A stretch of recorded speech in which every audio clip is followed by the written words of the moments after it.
बहुत बहुत शुभकामना मेरे प्यारे बच्चों। आज हम राष्ट्र कवि रामधारी सिंह दिनकर द्वारा रचित शक्ति और क्षमा पाठ पढ़ेंगे। यह पाठ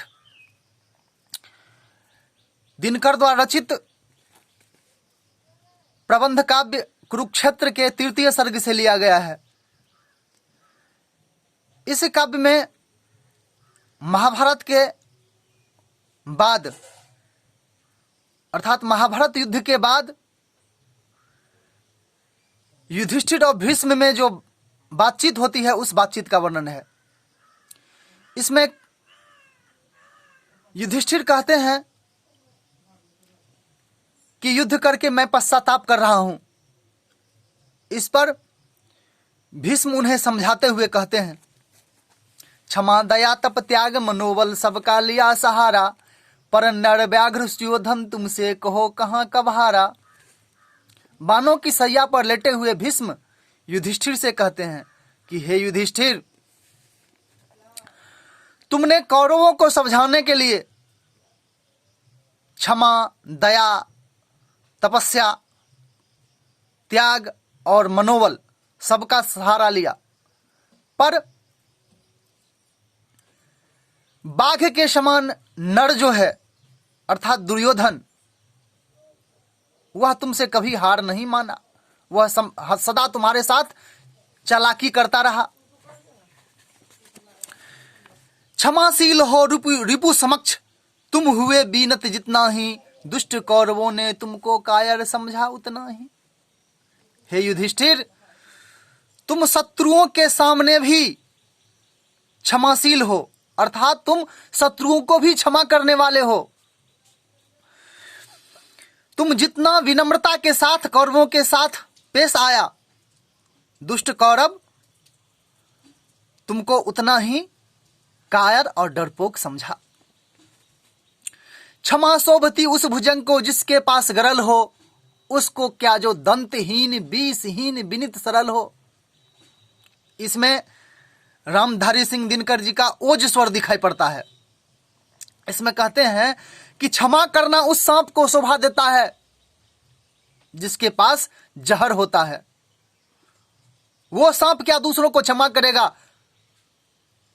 न तो जिसके पास दांत है, न ही विष है, और वह विनम्र स्वभाव का है। अर्थात कवि यहां यह दर्शाना चाहते हैं कि क्षमा करना शक्तिशाली पुरुष को ही शोभा देता है। जो शक्तिहीन और विनम्र है वो भला दूसरे को क्या क्षमा करेगा। इसका उदाहरण उन्होंने त्रेता युग से दिया है।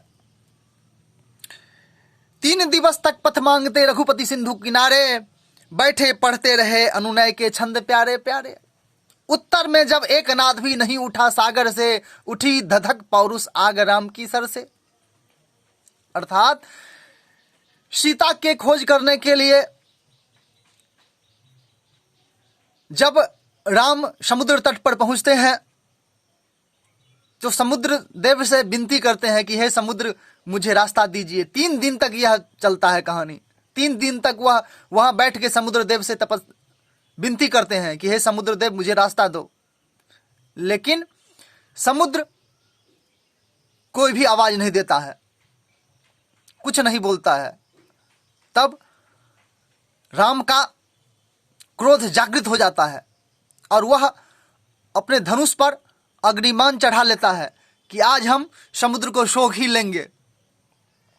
उसी समय सिंधु देह धर त्राही त्राही करता आगिरा शरण में, चरण पूज्य दास्ता ग्रहण की बंधा मूढ़ बंधन में। अर्थात उसी क्षण समुद्र शरीर धारण करके बचाओ बचाओ करके राम के शरण में आ गिरता है। उनकी पूजा करते हैं,